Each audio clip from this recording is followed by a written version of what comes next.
Nitoetrany kosa ny hetsika sosialy tanterahany antoko ireo voany Madagasikara na ny HVM ireo mponina ao anatin'ny boriboritany fahenina indray no nahazo tombony tamin'izany. Olona anarivo ny velona amin'ny asa fanasan-damba eo anivon'ny boriboritany fahenina no nitoloran'ny antoko hery vaovao Madagasikara na ny HVM fitaovana toy ny koveta androany. Hetsika izay nambaran'ny filoha-hevitry ny HVM fa entina anohanana ny mponina amin'ny asa tanterahany. Ny androany no mifidy ny Ambohimanarina fa ny HVM dia manao asa soa partout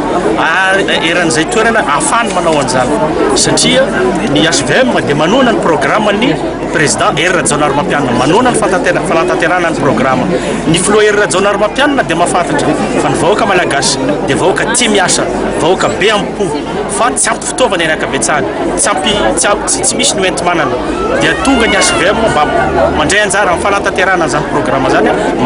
manampy an'ireo te hiasa, manampy an'ireo te hiotra, manampy an'ireo te handray indraikitra amin'ny fampandrosoana ny tanànany, amin'ny fampivoarana ny fiainam-pianakaviana, koa dia mitondra an'ireto zavatra kelikely reto hoentina miasa, hoentina manavitena, hoentina manatsara ny hoavy. Manana ny ambarany mpahazo tombotsoa ny solombavambahoaka voafidy tao amin'ny boriboritany fahenina momba ny hetsika nataon'ny HVM. Ho anay ety amin'ny boriboritany fahenina dia raika ampi-telopolo fokotany izahay ety dia nangalana avy ireo olona ireo satria any amin'ny 2 arivo latsaka zany ny koveta ho zarainy eto androany dia ireo mpanasalamba zany hoe vahoaka sahirana zany no omena androany eto ary izay indrindra no anaovako hoe hisorako ny zareo ao amin'ny HVM satria ny antony tena hoe le olona any fotony mihitsy zany no voajery androany ary anisany tohanana ary anisany no angatahako amin'izareo tsy eo atao hoe voalohany ihany ity fa mba hoe hitohy foana zany le fanampianareo vahoaka ireo satria rahantsika malala fa mbola anatin'ny fahasahiranana vahoaka dia mila izay fanohanana izay. Anisan'ny satria manampy anay amin'le miasanay zany le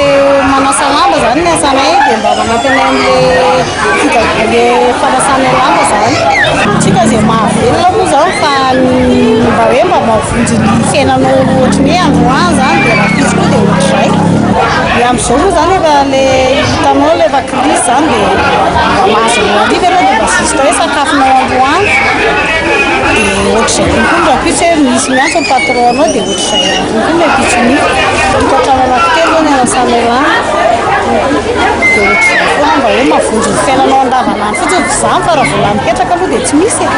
Anisan'ny fangatahan'ny mpanasalamba ihany koa ny tokony hampandehanana ny rano amin'ny bassin izay tapaka nanomboka amin'ny volana desambra teo ary ny tokony hanaovana ho maimam-poana ny rano fanasan-damba, rano izay vidiana ariary isaky ny litatra amin'izao fotoana izao ny sarany alohan'ny mpanasalamba. Ankoatra ny boriboritany eto andrenivohitra dia hitatra any amin'ny faritra hafa ny hetsika. Izay ny kitoko lasitoko vavy no anakatonantsika ny fampalalamba avao tamin'ity takariva ity saorana ianao naraka izany hatramin'ny farany fa amin'ny fotoana indray tsika ao amin'ny rapitsy veloma tompoko.